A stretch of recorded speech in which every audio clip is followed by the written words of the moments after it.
no mar para tomar o primeiro banho no Flamengo. Capítulo 2. A ocasião é a menos própria para acrescentar-lhes o senhor Luís Bastinhos. A ocasião e o lugar. O vestuário, então, é impropíssimo. Ao vê-lo agora a meio busto, nem se pode dizer que tenha vestuário de nenhuma espécie. Emerge-lhe a parte superior do corpo, boa musculatura, pele alva, mal coberta de alguma penugem. A cabeça que não precisa dos arrebiques da civilização para dizer-se bonita. Não há cabeleireiro, nem óleo, nem pente, nem ferro que nola ponha mais graciosa. Ao contrário, a expressão fisionômica de Luís Bastinhos acomoda-se melhor a esse desalinho agreste e marítimo. Talvez perca quando se pentear. Quanto ao bigode, fino e curto, os pingos d'água que ora lhe escorrem não chegam a diminuí-lo, não chegam sequer a ver-se. O bigode persiste como dantes. Não viu Marcelina ou não reparou nele. O Luís Bastinhos é que a viu e mal pôde disfarçar a admiração. O Major Caldas, se os observasse, era capaz de casá-los, só para ter o gosto de dizer que unia uma náiade a um tritão. Nesse momento, a náiade repara que o tritão tem os olhos fitos nela e mergulha. Depois mergulha outra vez, nada e boia. Mas o tritão é teimoso e não lhe tira os olhos de cima. Que importuno, diz ela consigo. Olhem uma grande onda, brada um dos desconhecidos de Marcelina. Todos se puseram em guarda. A onda enrolou alguns, mas passou sem maior dano. Outra veio e foi recebida com um alarido alegre. Enfim, veio uma mais forte e assustou algumas senhoras. Marcelina riu-se delas. Nada, dizia uma, salvemos o pelo, o mar está ficando zangado. Medrosa, acudiu Marcelina. Pois sim. Querem ver? Continua a filha do major. Vou mandar embora o moleque. Não faça isso, dona Marcelina, acudiu o banhista de ar aposentado. Não faço outra coisa. José, vai-te embora. Mas, nhanhã, vai-te embora. O José ainda esteve alguns segundos sem saber o que fizesse. Mas parece que entre desagradar o pai ou a filha, achou mais arriscado desagradar a filha e caminhou para a terra. Os outros banhistas tentaram persuadir a moça que devia vir também, mas era tempo baldado. Marcelina tinha a obstinação de um alfongatê. Lembraram alguns que ela nadava como um peixe e resistira muita vez ao mar. Mas o mar do Flamengo é o diabo, ponderou uma senhora. Os banhistas, pouco a pouco, foram deixando o mar. Do lado de terra, o Major Caldas, de pé, ouvia impaciente a explicação do moleque, sem saber se o devolveria a água ou se cumpriria a vontade da filha. Limitou-se a soltar palavras de enfado. Santa Maria! Exclamou de repente o José. Que foi? Disse o Major. O José não lhe respondeu. Atirou-se à água. O Major olhou e não viu a filha.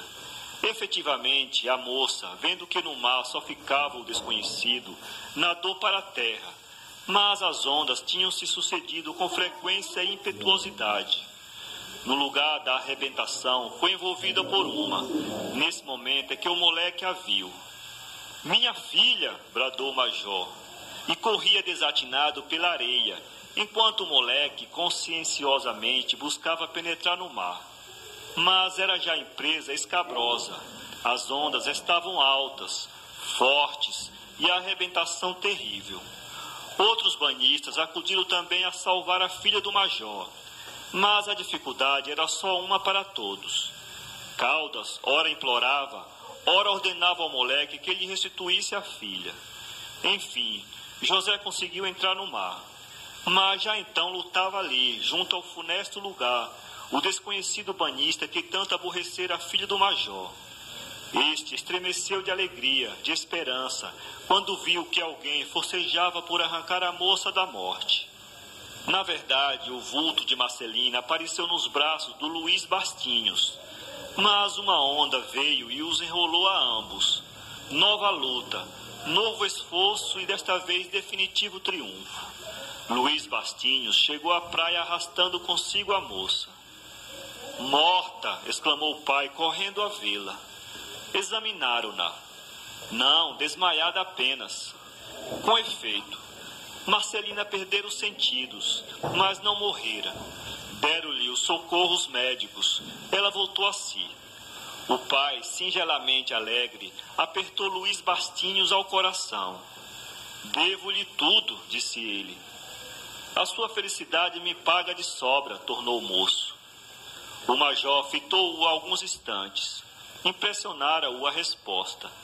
Depois apertou-lhe a mão e ofereceu-lhe a casa. Luiz Bastinhos retirou-se antes que Marcelina pudesse vê-lo. Capítulo 3. Na verdade, se a leitora gosta de lances romanescos, aí fica um, com todo o valor das antigas novelas, e pode ser também que dos dramalhões antigos. Nada falta: o mar, o perigo, uma dama que se afoga, um desconhecido que a salva, um pai que passa da extrema aflição ao mais doce prazer da vida. Eis aí com que marchar cerradamente a 5 atos maçudos e sangrentos, rematando tudo com a morte ou a loucura da heroína. Não temos cá nenhuma coisa nem outra. A nossa Marcelina não morreu nem morre. Doida pode ser que já fosse, mas de uma doidice branda, a doidice das moças em flor. Ao menos pareceu que tinha alguma coisa disso, quando naquele mesmo dia soube que fora salva pelo desconhecido. "Impossível!" exclamou. "Por quê? Foi ele deveras?" "Pois então, salvou-te com perigo da vida própria. Houve um momento em que eu cuidei que ambos vocês morriam enrolados na onda." "É a coisa mais natural do mundo", interveio a mãe, "e não sei de que te espantas." Marcelina não podia, na verdade, explicar a causa do espanto. Ela mesma não a sabia. Custava-lhe a crer que Luiz Bastinhos a tivesse salvo, e isso só porque embirrara com ele. Ao mesmo tempo, pesava-lhe o obséquio. Não quisera ter morrido, mas era melhor que outro a houvesse arrancado ao mar, não aquele homem, que afinal era um grande metediço. Marcelina esteve inclinada a crer que Luiz Bastinhos encomendara o desastre para ter ocasião de a servir.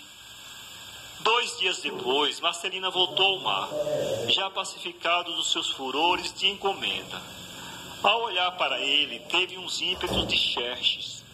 Fá-lo ia castigar, se dispusesse de um bom e grande vergalho. Não tendo vergalho, preferiu flagelá-lo com os seus próprios braços, e nadou nesse dia mais tempo e mais fora do que era costume, não obstante as recomendações do major. Levava naquilo um pouco, ou antes, muito amor próprio. O desastre envergonhara-a. O Luiz Bastinhos, que já lá estava no mar, travou conversação com a filha do major. Era a 2ª vez que se viam, e a primeira que se falavam. "Soube que foi o senhor que me ajudou a levantar anteontem", disse Marcelina. O Luiz Bastinhos sorriu mentalmente e ia responder por uma simples afirmativa, quando Marcelina continuou: "Ajudou, não sei. Eu creio que cheguei a perder os sentidos, e o senhor, sim, o senhor foi quem me salvou. Permite-me que lhe agradeça?" concluiu ela, estendendo a mão. Luiz Bastinho estendeu a sua, e ali, entre 2 ondas, tocaram-se os dedos do Tritão e da Náiade. "Hoje o mar está mais manso", disse ele. "Está. A senhora nada bem. Parece-lhe?" "Perfeitamente. Menos mal." E como para mostrar sua arte, Marcelina entrou a nadar para fora, deixando Luiz Bastinhos. Este, porém, ou por mostrar que também sabia a arte e que era destemido, ou por não privar a moça de pronto socorro, caso houvesse necessidade, ou enfim, e este motivo pode ter sido o principal, se não o único, para vê-la sempre de mais perto, Lá foi na mesma esteira. Dentro de pouco era uma espécie de aposta entre os dois. Marcelina, disse-lhe o pai, quando ela voltou à terra, você hoje foi mais longe do que nunca. Não quero isso, ouviu? Marcelina levantou os ombros, mas obedeceu ao pai, cujo tom nessa ocasião era desusadamente ríspido. No dia seguinte, não foi tão longe a nadar. A conversar, porém, foi muito mais longe do que na véspera. Ela confessou ao Luís Bastinhos, ambos com a água até o pescoço, confessou que gostava muito de café com leite, que tinha 21 anos, que possuía reminiscências do Tamberlik e que o banho do mar seria excelente, se não a obrigassem a acordar cedo. Deita-se tarde, não é? Perguntou Luís Bastinhos. Perto de meia-noite. Oh, dorme pouco. Muito pouco. De dia dorme? Às vezes. Luís Bastinhos confessou pela sua parte que se deitava cedo, muito cedo, desde que estava a banhos de mar. Mas quando for ao teatro? Nunca vou ao teatro, pois eu gosto muito. Também eu, mas enquanto estiver a banhos... Foi neste ponto que entraram as reminiscências do Tamberlik, que Marcelina ouviu quando criança. E daí ao João Caetano, e do João Caetano a não sei que outras reminiscências, que a um e a outro fez esquecer a higiene e a situação. Capítulo 4. Saiamos do mar, que é tempo.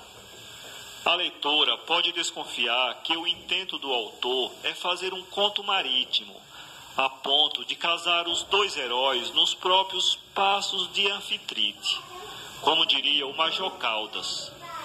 Não, saiamos do mar. Já tens muita água.